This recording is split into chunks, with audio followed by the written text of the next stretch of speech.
Hi, my name's Sam. Today I'm going to be talking about the concept of bush regeneration. So what we're looking at here is quite a small patch of native grasses. So we've got some Rytrodisperma or wallaby grass here.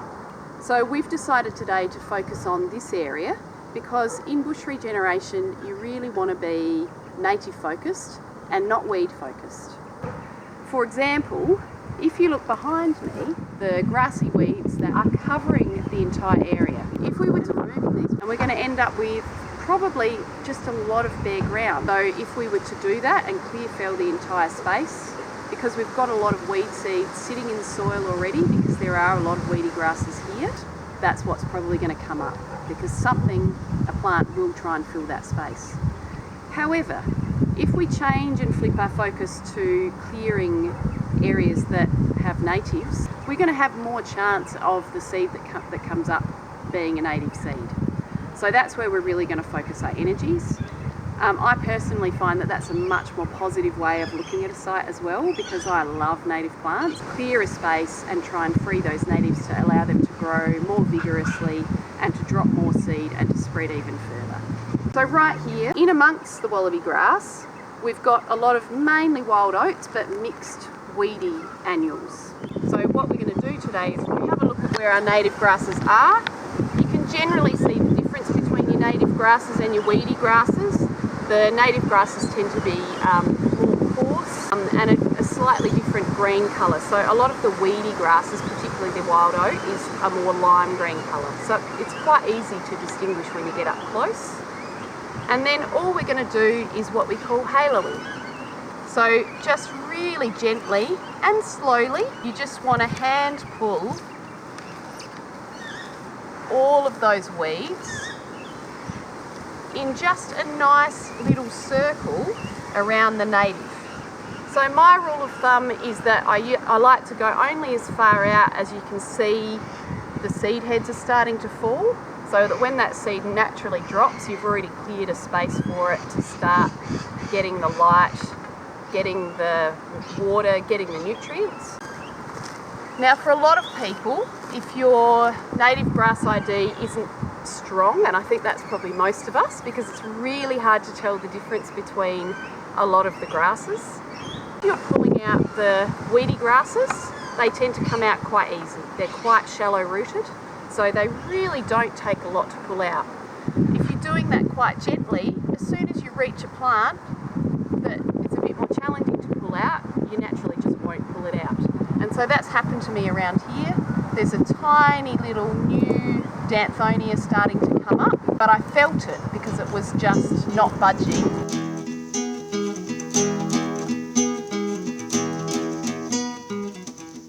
At the moment, we're actually looking here at a Lomandra, and you can see the Lomandra stalks are quite stiff coming out the top here, but we've got a lot of weedy grass really swamping it out around.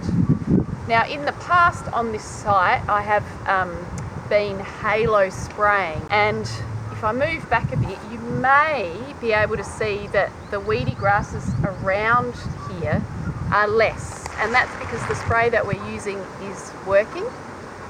We've also been brush cutting this space, so even though the herbicide I was using is weedy grass specific, or it's at a rate that's weedy grass specific, I've still been a little bit scared to get too close to the native, and what we've been left with is the native being quite swamped out. No matter how much you do the broad scale methods, you're never going to get in close enough to really allow this native to thrive. So what we need to do now is just go through and start hand pulling those weedy grasses. You can see how easily they pull out.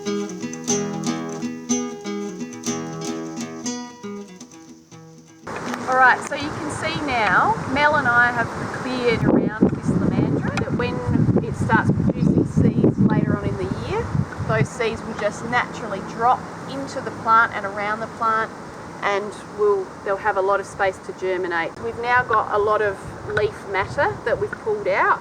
So in some instances you'd take that off site. So if there was actually seed heads in it, you'd want to take those off site to stop the spread.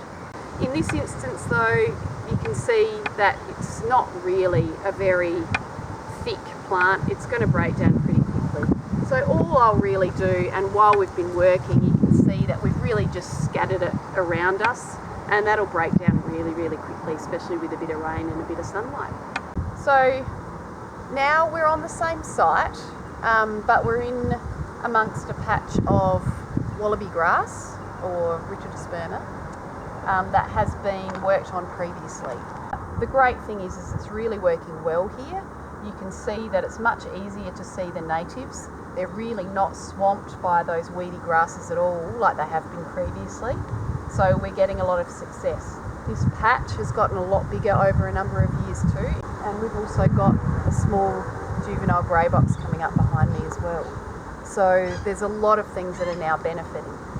So one thing that is really important is follow-up. There's really not too many of those grassy weeds, but what we can do is just hand pull those weedy grasses out, and you can see that really takes no time at all, which is just a joy.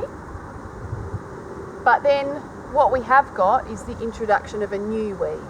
The rest of the area is looking pretty good, but we've got these plantains that are starting to creep in, and there's not many of them. So we're just going to get rid of them straight away.